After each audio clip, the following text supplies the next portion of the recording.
Wanna be free of this heart, yeah. Wanna feel your arms around me. I need you more, need you here, more than I would like to admit. こんにちは。猫とシニアの暮らしへようこそ。妻のルルです。今日は自分の人生最高体重から16キロ痩せた50代主婦、私なんですけどのダイエット記録をお届けしたいと思います。今までお話ししていなかったダイエットについて、もうこの際なのでこの際ってなんやねんっていう話なんですけど、恥をさらしてしまおうと思います。これまで試したのは水中ウォーキング、月曜断食、糖質制限、ケトジェニック、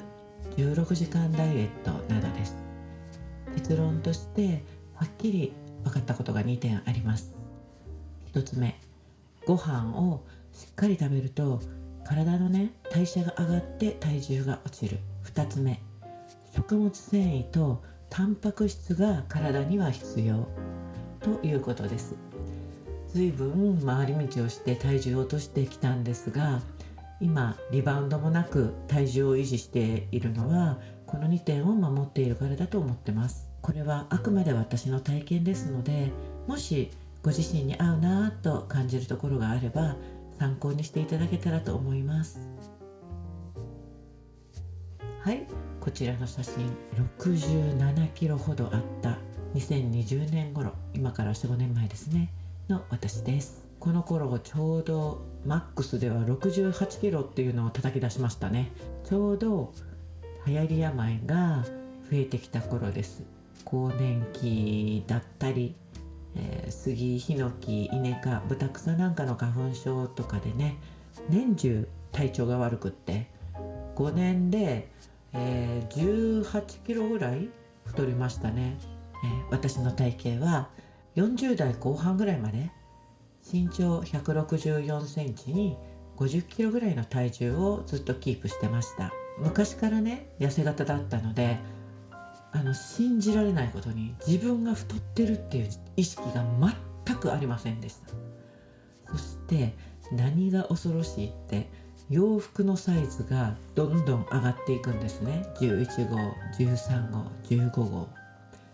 全く危機感がなかった。ちょっと、体重増えたなくらいに思ってたんですね。でもお腹の脂肪はやっぱりどんどんついていくわけなんですね。で、昔から運動がもうとにかく苦手、汗をかくのも嫌だから、もちろん運動はしたことなかったです。階段を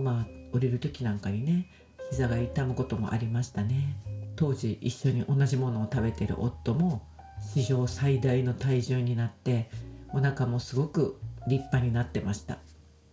本当に夫婦2人でコロコロしてたと思います。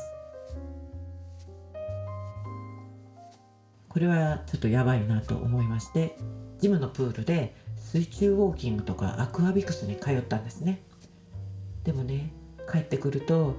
めちゃめちゃお腹すくんですね。でまた食べますよね。で眠くなってお昼寝する。これじゃあ痩せるわけありませんよね。で本当に、5ヶ月半年通っても1ミリも1キロじゃないです、1ミリも落ちなくて愕然とした記憶があります。やっぱり50代になると代謝が落ちて痩せづらくなるんですね。そんな4月のある日、Amazon のおすすめに出てきた一冊の本と出会います。それが月曜断食です。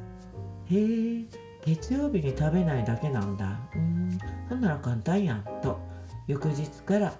即始めました。月曜にとにかく食べないんです。白湯を朝から飲んでお水を飲む。それで一日を過ごすだけなんですね。お金もかからないし何も買わなくていいし、本当に食べないだけ。夫も一緒に始めてくれたんですね。で2人で月曜日我慢して自粛しましょうっていう時期だったので、寝て過ごしたりしてましたね。これを始めて1ヶ月で2キロぐらいずつ減っていくんですね。で8月には67キロあった体重がもう60キロを切りましたね。ですので4ヶ月で59キロ台になりました。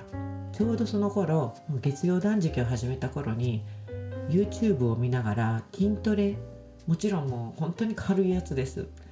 筋トレを取り入れました。スクワットが1回も私はできないぐらい体力がなかったんですけども、ちょっとずつ数を増やしてやっていくようになりました。この月曜断食はもちろん全ての皆さんにはお勧めできないダイエット法です。なぜかというと、やっぱり人間食べないと体の代謝がもう下がってしまうんですね。なので夏場でも寒気がしたり、場合によって人によっては頭痛が起きたり、あと私はねすごく眠気がすごかったので、本当月曜日はうとうと寝て過ごしてたような思い出があります。私たちはたまたまこれで体重が落ちましたが、これは本当にお気をつけください。月曜断食はあまり苦にならないし、デトックスみたいな感じで約2年間ほど続けました。その当時話題だった16時間ダイエット、そちらにも切り替えてみました。16時間ダイエットというのは16時間の間食事を食べない、胃を空にしてオートファジーを働かせて体調を良くするというものです。食事は朝食を抜いて昼と夜の2食に私たちはしました。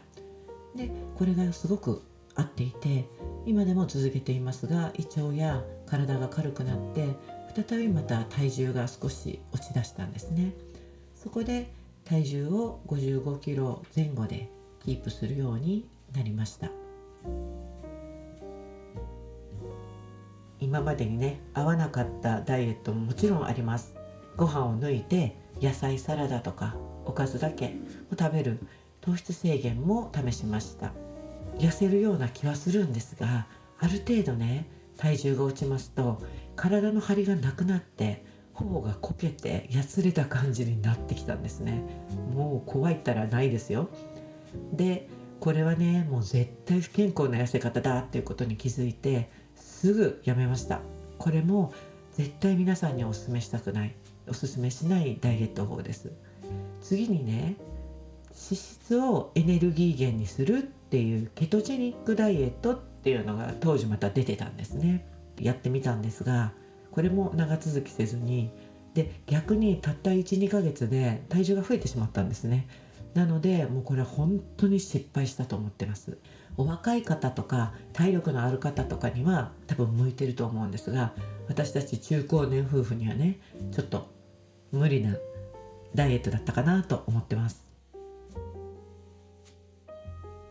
月曜断食と同時にストレッチや筋トレを習慣にするようにして約2年ぐらい経ちました。さらに中山きんに君のサブスクであるザ・オンラインフィットネスっていうのが当時始まりまして、そちらにも加入して毎週火曜日と金曜日約1時間ぐらいの配信を楽しみにしながら、自分たちでゆるく自宅で筋トレを続けていました。その過程でねいろいろ筋トレをやりだすと楽しくなってくるわけなんですね。で栄養学とかもっと他にもいろいろ学びたいって思うようになりまして、生理学と運動と栄養の基礎を学ぶプロパーソナルトレーナー検定っていうものがありまして、トレーナー検定3級というのも2022年に取得しました。食事は今は玄米、お野菜の具沢山の味噌汁、あと納豆、卵、自家製のぬか漬けを中心に発酵食品ですね、塩麹とか甘酒とか豆乳ヨーグルトなんかも手作りして、腸にいいと言われてますので意識して摂るようにしています。アプリのアスケン、こちらの記録で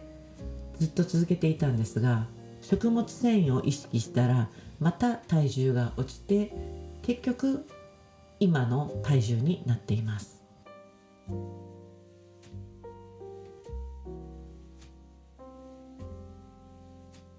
このダイエットをし始めて体重を落とすだけではなくって食事に気をつけるようになって体調が多分整ってきたんだと思うんですね。体温が35度台が普通だったのに、今では 36.5 度もっとあるかな、体温が上がってきたんですね。これはもうね、本当にびっくりしました。低体温ってあんまり良くないと聞いていましたので、本当にね、びっくりですよね。でまたね、途中から始めたグルテンフリー、これは小麦粉を取らないパン、パスタ、うどん、その他お好み焼きなんかもそうかな、こちらのグルテンフリーが結構体質に合ったんでしょうかね。まず花粉症がだいぶ軽くなりました。そして、いつもね、ご飯を食べた後にちょっと喉のあたりにつっかえるような感じ、なんか詰まってるなーっていう感じがあったんですけども、それがなくなりました。もう逆流性食道炎っていうことで病院に通ってお薬いただいてたんですが、病院に行かなくても良くなりました。そして片頭痛、それもなくなったので、いつもバッグに持ち歩いていた胃薬とか頭痛薬ももう持っていないです。今も頭痛薬も胃薬もうちにはないんですね。でということで病院にも全くかかっていません。そしてもちろん着ているお洋服のサイズも変わりました。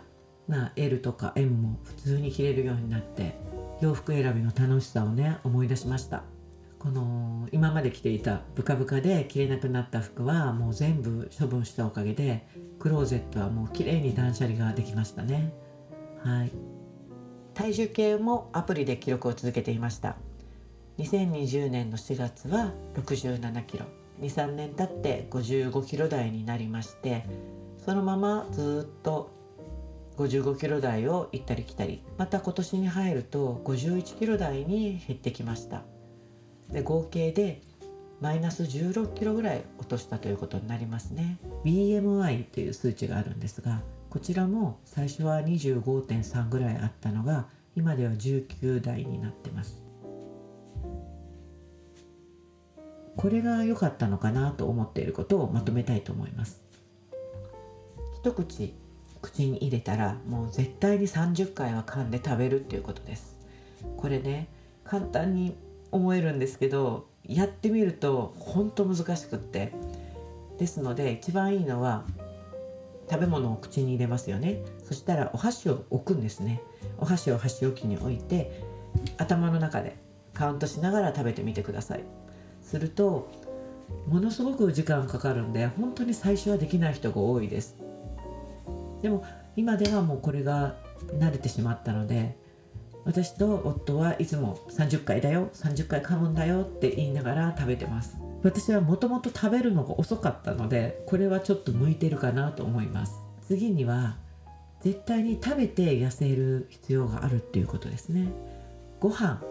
これはお米ですね。お米の量を減らすと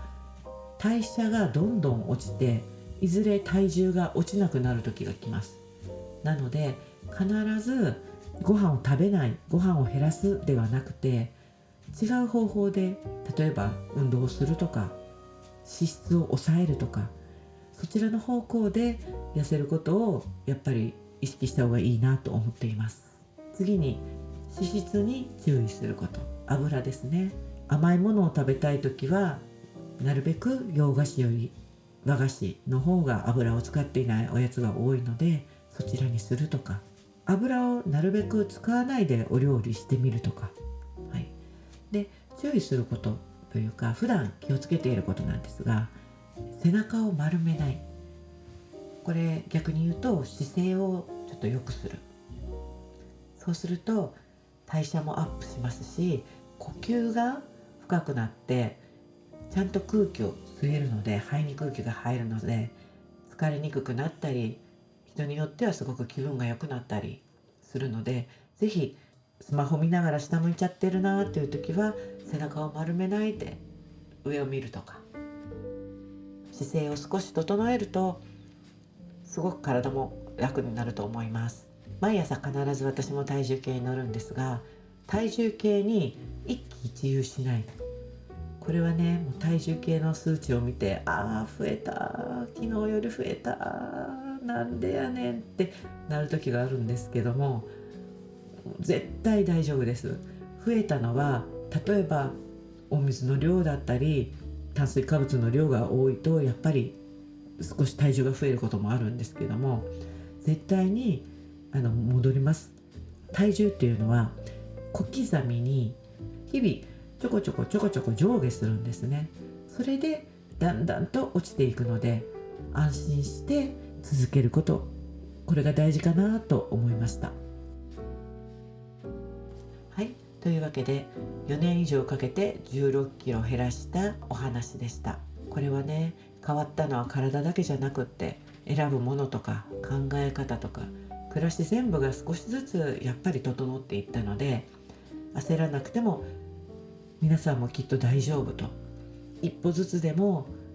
続ければきっと体も心も変わっていくと思うんですね。それをお伝えしたくって今回、この動画を作りました。お話できなかったことなんかはまた今後の動画でお伝えできればと思います。よろしかったらね、今日の動画の感想などをコメントで教えてくださるととても励みになります。こんなことがもっと聞きたいとか、こんなことについて知りたいっていうことがもしありましたら、コメント欄の方にいろいろ書き込んでください。本当に皆さんのコメントがいつも励みになって、心温まるコメントに感謝しています。いつも本当にありがとうございます。それではまた次週の動画でお目にかかりましょう。さようなら。